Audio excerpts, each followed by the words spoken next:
Friends good morning. ఇది Toyota రుమియాన్ vehicle అండి. Odometer వచ్చేసింది 76,000 తిరిగిండాను. కరెక్ట్గా రెండు సంవత్సరాల ఒక నెల అయింది, అంటే 25 నెలలు. 25 నెలలకే టొయోటాలో చూడండి, టొయోటా రుమియాన్ వెహికల్. ఇది రైట్ సైడ్ డోర్ అండి. రైట్ సైడ్ డోర్ లోపల చూడండి ఒకసారి ఎలా పుచ్చిందో. అలాగే ఇది వచ్చేసిందే వెనక డిక్కీ డోర్ అండి. డిక్కీ డోర్ కాడ చూడండి ఎలా పుచ్చిందో. ఈ ప్లేస్లో పుచ్చిందా, సేమ్ ఇటు పక్క కూడా ఇదే ప్లేస్లో పుచ్చింది చూడండి.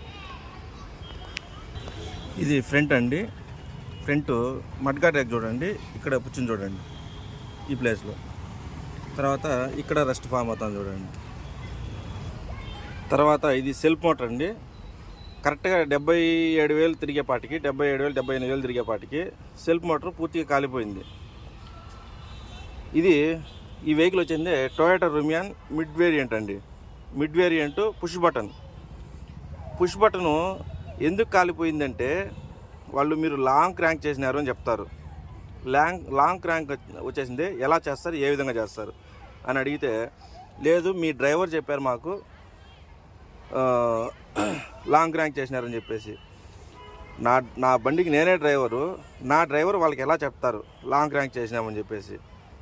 ఒకసారి ఆలోచించండి. టొయోటా రుమియాన్లో వెహికల్స్ కొనేవాళ్ళు ప్రతి ఒక్కరు కూడా ఆలోచించి వెహికల్ తీసుకోండి. మారుతికి టొయోటాకి ఏమీ తేడా లేదండి. ఫ్రంట్ లోగో ఒకటి తప్ప ఇంకా వేరే ఏం వేరియేషన్ లేదండి. మారుతిలోనే కొనుక్కోండి, టొయోటాలో కొని మోసపోవద్దండి. Thank you friends. నా పేరు ఎల్లయ్య. తిరుపతి ఓలా ఊబర్లో నేను వెహికల్ రన్ చేస్తూ ఉంటాను. నా పేరు ఆల్మోస్ట్ చాలామందికి తెలుసు. ఇప్పుడు ఉన్నటువంటి పరిస్థితి ఇది అండి. కాబట్టి దీన్ని ఆలోచించుకొని మీరు టొయోటా రుమియాన్ వెహికల్ కొనాలన్నా, లేదు ₹1,00,000 తక్కువ మారుతి వెహికల్ కొనుక్కోవాలన్నా అనేది మీరు డిసైడ్ చేసుకోండి ఫ్రెండ్స్. Thank you.